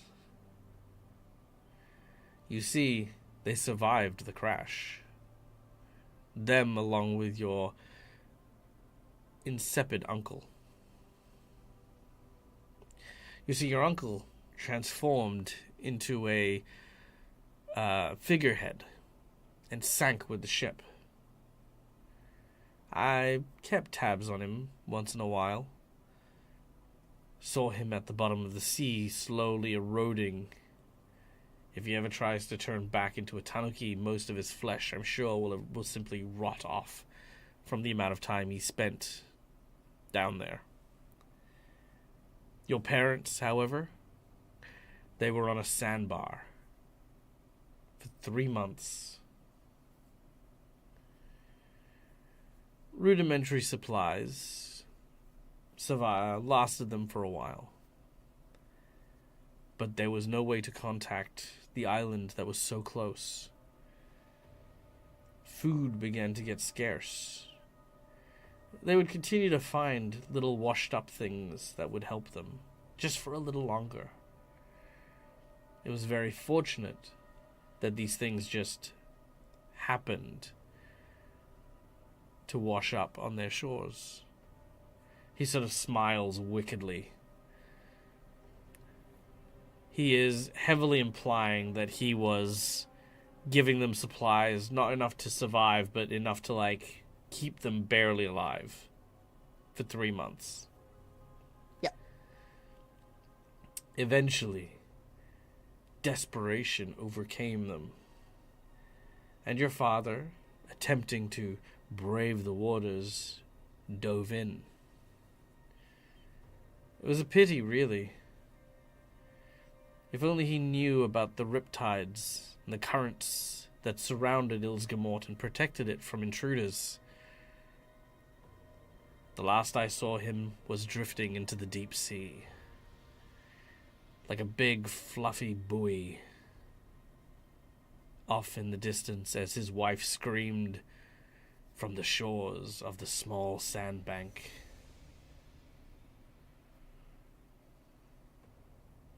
His eyes begin to glow. As for your mother,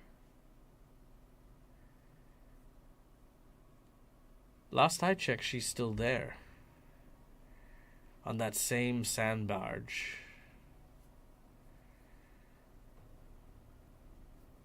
I wonder if her luck held out.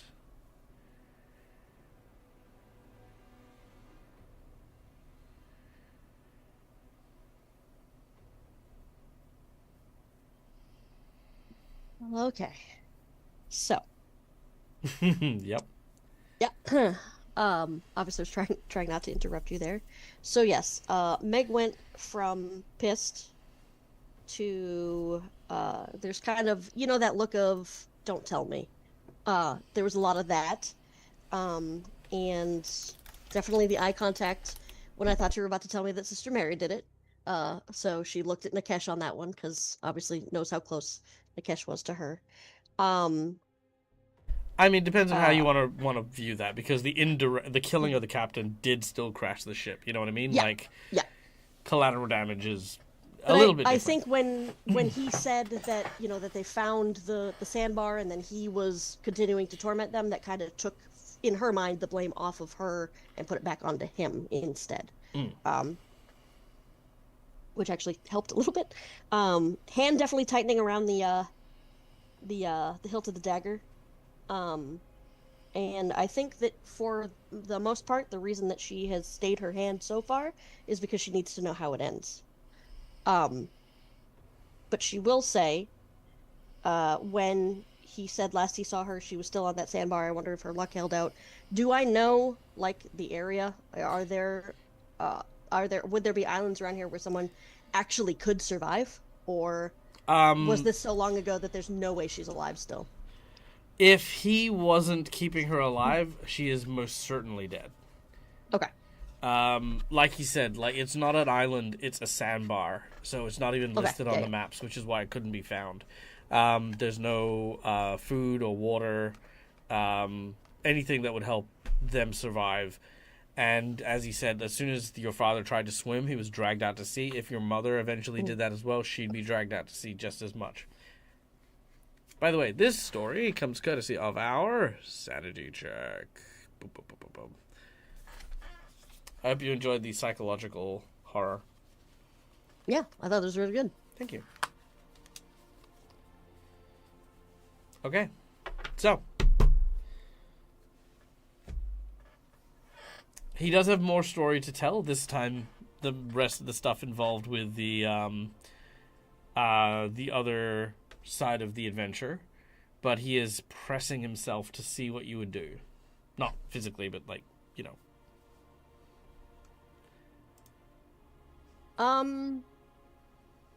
Is there any way that I would be able to make like a check or something like that? Because while she would love her revenge and that's great and all that, I feel like she's a team player, being the first mate of a ship. So she wouldn't want to fuck everybody else here over just to get her kill this thing 5 minutes sooner. Is there a way I can check that? Yeah, we'll save. Right. If you literally don't have the willpower to hold back, then Ooh. I'd say that's not enough to hold back. I'd say 35 is the actually, that's a simple DC. Would you say that this is a hard thing for Meg? Hard, very hard, or incredibly hard? I think there would certainly be a moment where it would become very hard. Okay, we'll set... She would need a second to think, so... Okay, so we're going to set the DC at very hard. So, if you would like to make... So the will save of 31 will not fail, but it is a failure nonetheless. You do have hero points if you want to use them, but it's up to you. Yeah, might as well. Alright, hero point it is. Hey, that's a little better. 43 is a success. You do manage to hold it together. That's good. The DC was 40. So. Alright. The blade is touching his body, but you do not plunge it in.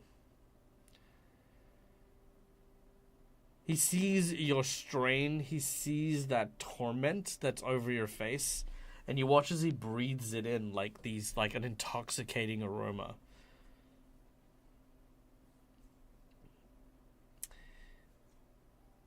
Surveyor, tell us about her. Yes.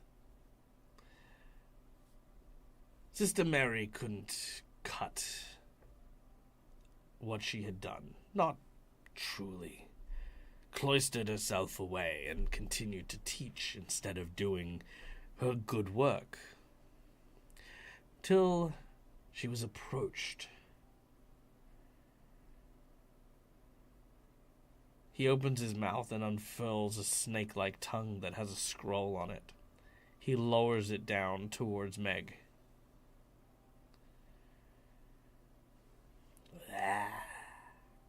Okay, gross.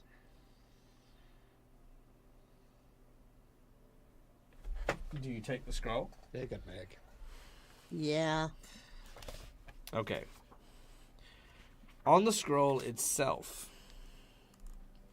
it has a letter to the Sister Mary.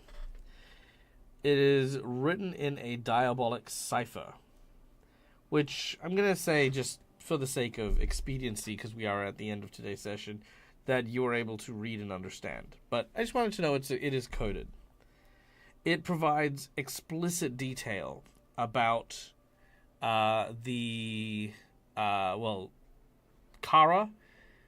Balsam, Kailu, Pietro, Nikesh, and Nesbit.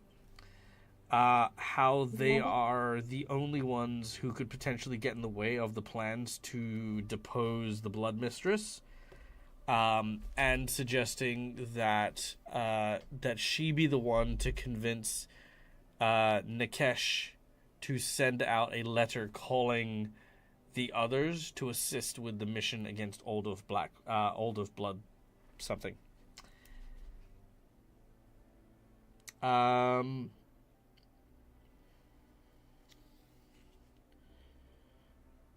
Let's see. It says that while Sister Mary herself doesn't have the stomach to do what's necessary to take out her former apprentice, she says she'll allow them to hang themselves with their own noose, and you will help get that noose ready if you want to place in the new Red Mantis Order and not be excommunicated. There's no response from, obviously, Sister Mary, but the piece that you have here is written in Savia's handwriting. It literally says she's trying to depose the Blood Mistress, and that Sister Mary was reluctant. But Nikesh, you do recall Sister Mary being the one who told you about the mission, who gave it to you first, and said that you will need help to deal with this Viking, and sent forth for Balsam, Kailu, Pietro, and the others.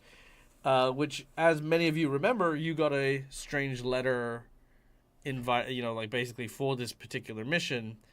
In addition, some of you remember you were speaking with friends and individuals at the same time. That it was written by Nikesh to draw you all to that particular mission.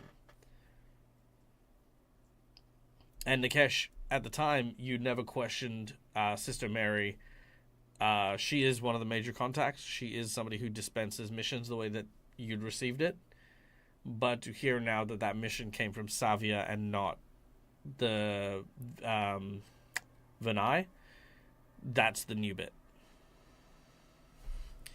You feel used and taken advantage of. Not necessarily, I mean, maybe by Sister Mary, but mostly by Savia. Had you asked a question, or had you scrutinized it a little bit more, maybe you would have uncovered the deception. But, those are the usual self-destructive backhead thoughts that happen. Right.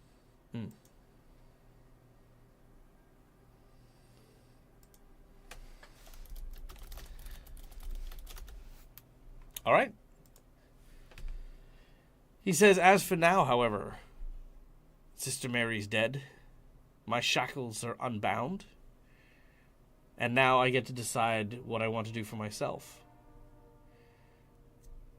Sister Mary tortured herself in her last moments, deciding to take responsibility and side with you and yours. And I had been expecting for you to come looking. Not necessarily for me, but for the ones who did this to you. And I wanted to see what you would do, knowing that it was someone you cared about who led you on this path. One of your own who dragged the rest of you down to the depths that you find yourselves. And, of course, most importantly, what you will do when a person on the council that you need to help you is the one who is arbitrating your destruction.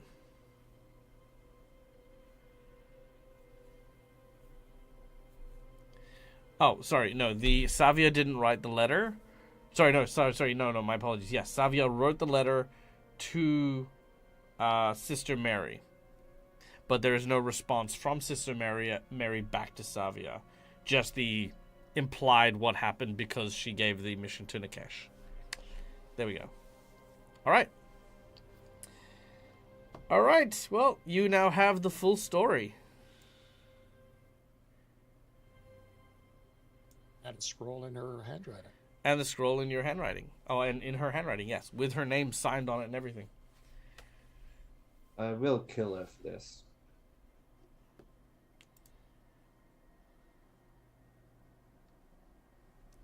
Well, we're not going to kill her quickly, are we? Nikesh, can we make an exception to the quick kill? So Nikesh is dealing with some things right now. He is not really listening to you. And if possible, he's just going to turn and walk out of the room. If that's something he can do. The door's unlocked. The door is unlocked, yes. Yeah, Nikesh, sort of in a stupor, essentially, is just going to walk out onto the deck of the ship, basically. Okay. Pietro will initially move to catch you, but will ultimately just let you walk past. Yeah, you'll accompany him out. Yeah. Sure. Okay.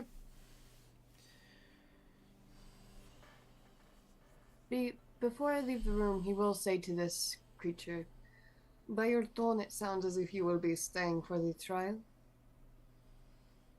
I will be staying to enjoy all that this world has to offer me.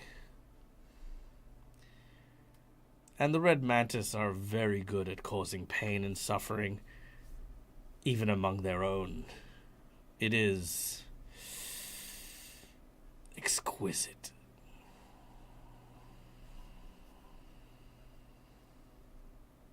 Well, I'm sure you will not be short on enjoyment in this world. And he will leave.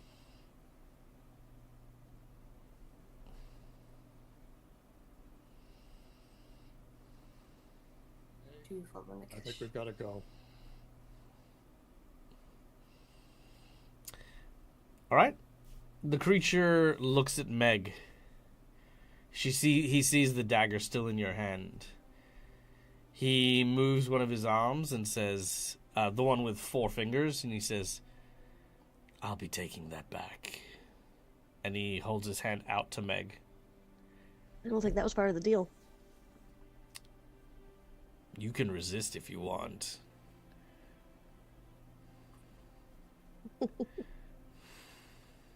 I mean, I definitely want. So what do you do? Is everyone else already gone? Balsam and Kylo Kylo are was- still in the room. Pietro and Nikesh are. Okay. She will. Kylo is going to say, "Remember your duty to your ship."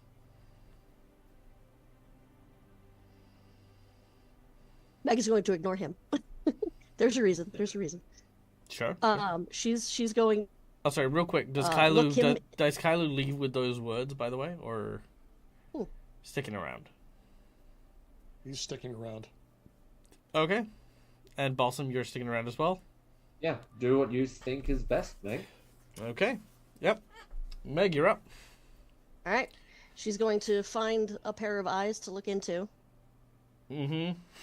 and she's going to say, "Strange that you gave me closure while pissing me off greatly, all at the same time. If I find out you're lying, it's going to be slow. But I'm telling you right here, right now, as a promise to you, I will be the one to end you. Not right here, not right now, but it is coming, and it will be by my hand." And then she'll flip the dagger over to hand it to him. His hand is so big you can put it on it like a table. That works. Yeah.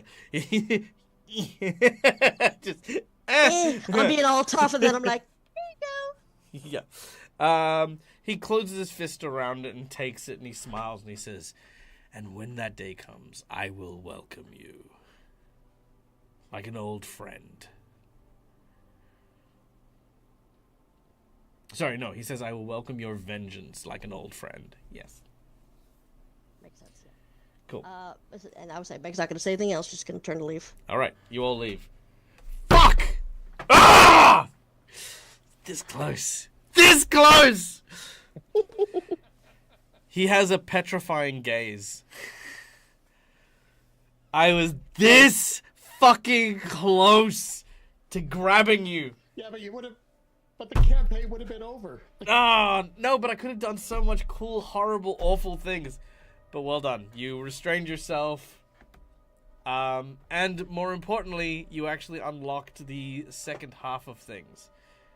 Now, as you go to leave, he calls out to you one last time.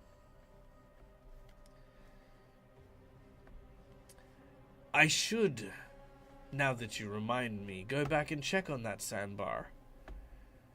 It's been maybe 2 days, 3 days since I was last there. Oh, you son of a bitch. And as he says that, the door slams shut. And then as they open again, like almost like a storm blowing through, the doors swing open. You see him. Closed, opened, you see him. And this time as it closes and opens again, the huge monstrosity just disappears. As if it was never there. At this point, you hear the sounds of the crew coming back. They just kind of get about their business. They ignore you for the most part. You hear their footsteps, but the 5 of you are just remaining still. Nikesh, you're kind of with Pietro, kind of like pondering your stuff. Kylo and Balsam, you're both watching Meg as Meg's looking into this room where the creature no longer exists. And everyone's just working around you as the noise returns back to this ambient busyness. And that is where we're going to end today's session. All right. Fuck yeah. Guys feeling good? Roller coaster of a game today. What was that? How the? Go ahead. What was that, A Matt? roller coaster of a game today. Yeah, yeah, it was. I was gonna say, how the frick am I supposed to sleep tonight? With one eye open. Well, yeah, exactly. Or 6, who knows? Or 6, yeah. Yeah. All right, that was awesome. Amazing work, amazing amazing interaction from everyone. I think. So many different aspects. I kind of want Nikesh to have that moment when he's out on the deck to like be holding onto the jar like tightly. You know what I mean? Like, because you still. You still have that jar with her eyes in it. He does, yeah. Oh man, yeah. I hope you like the backstory stuff, Meg. I was like last week was like when I was like trying to think about stuff with your uncle. I had a whole bunch of stuff planned.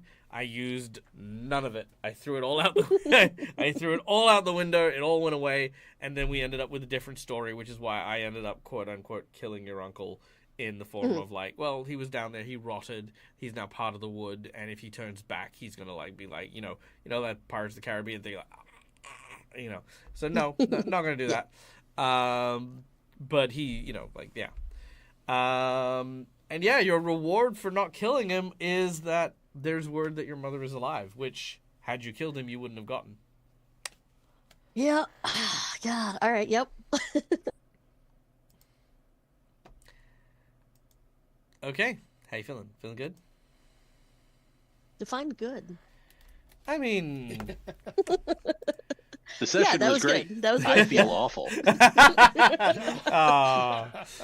Well, I mean, yeah, the game is called Pray for Death. I feel like I need to fair. I feel like I just need to add something that's just like levity to the next game. It's just you come across a goblin. The goblin's trying to be a pirate. He's like the first goblin red mantis assassin.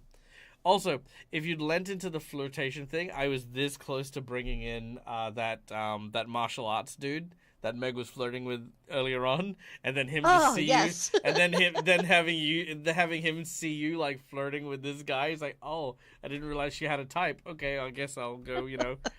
And he becomes like a mortal enemy. Like he cuts away all of his affection towards you, and he's just like murder, death, kill. Yeah. Yeah.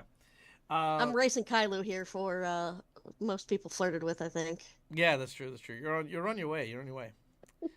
Well, Balsam was one of Right them. up Does there that as well, count? to be honest, yeah.